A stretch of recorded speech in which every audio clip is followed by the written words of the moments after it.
Welcome to Capital Catch-Up, your deep dive into the latest action from the halls of Congress. I am Victor. And I am Lainey. Today, we are looking at a fascinating mix of constitutional procedure, major national security bills, and education reforms that could directly impact communities across the country.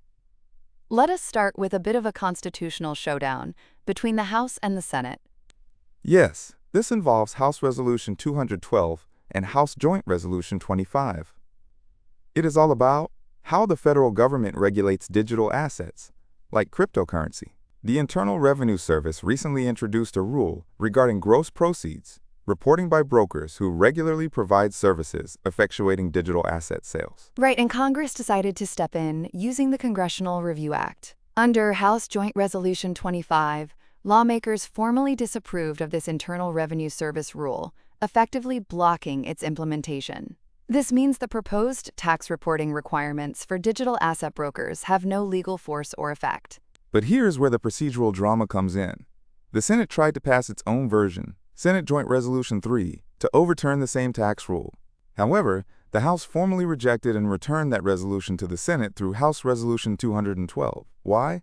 Because of the Origination Clause of the United States Constitution. Exactly. The Origination Clause mandates that any revenue-related measures must originate in the House of Representatives, not the Senate.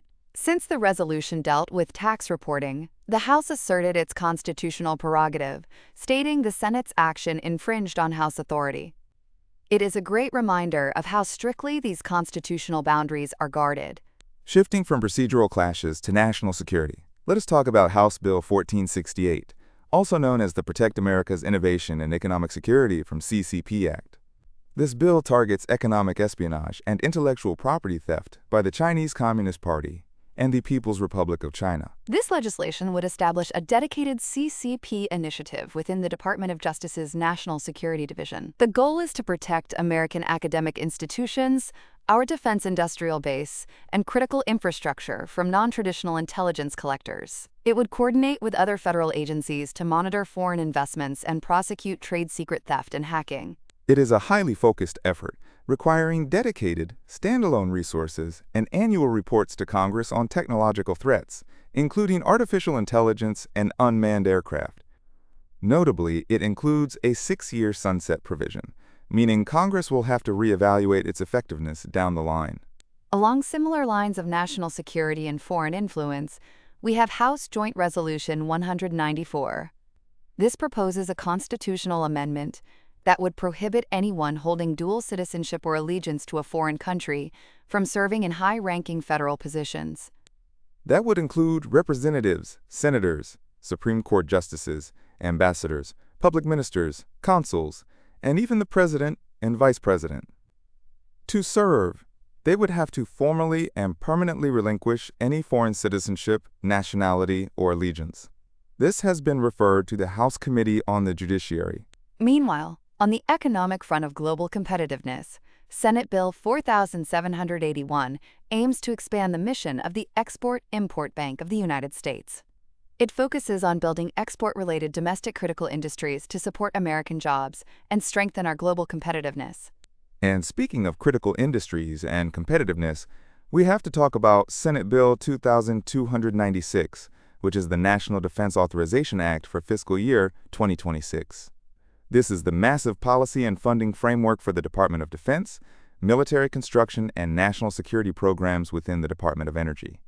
It covers everything from procuring advanced military technology and modernizing naval and air force fleets to research and development in biotechnology and manufacturing.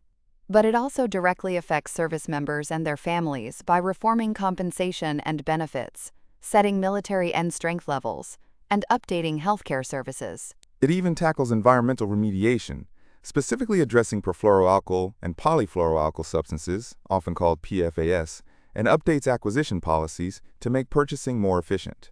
Tied closely to our defense capabilities is House Bill 5929, the Critical Minerals Supply Chain Resiliency Act of 2026.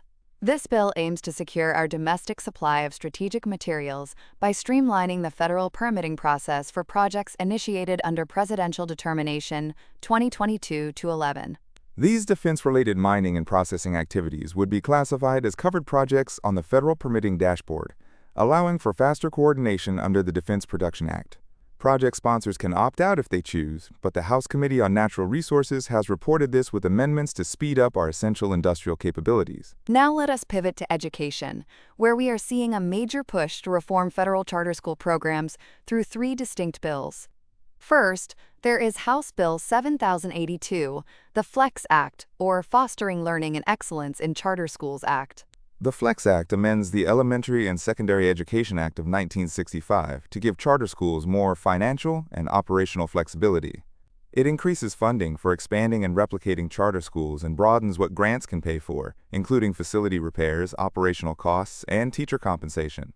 It also reduces paperwork, allows for advance payments, and clarifies that federal law does not prohibit single-sex educational services. Then we have House Bill 7086, the Equitable Access to School Facilities Act. This addresses one of the biggest hurdles for charter schools, which is finding and paying for facilities. It establishes a competitive grant program for state entities to help fund facility acquisition, leasing, and renovation, especially in low-income and rural areas.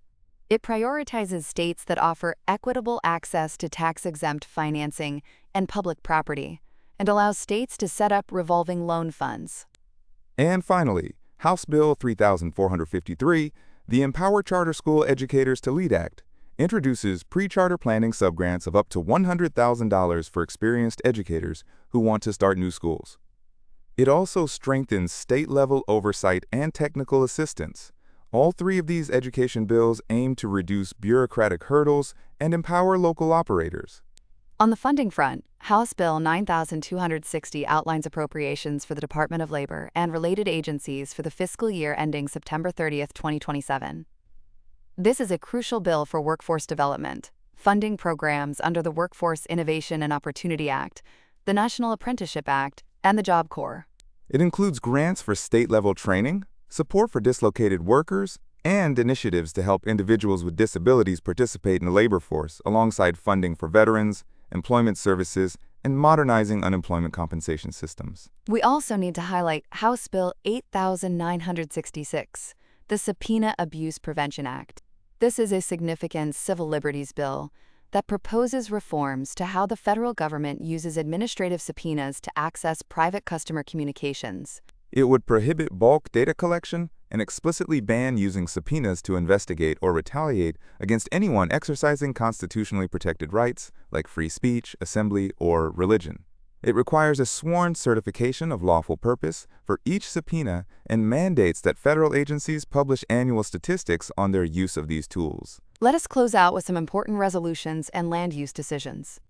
Under the Congressional Review Act, Congress passed Senate Joint Resolution 80, which disapproves and nullifies the Bureau of Land Management's 2022 Integrated Activity Plan Record of Decision for the National Petroleum Reserve in Alaska. This effectively halts the implementation of that land use and resource management policy, signaling a big shift in Alaskan energy and environmental oversight. On a more personal note, the Senate passed 2 resolutions raising awareness for critical health issues. Senate Resolution 758 designates June 2026 as National Post-Traumatic Stress Awareness Month and June 27, 2026 as National Post-Traumatic Stress Awareness Day.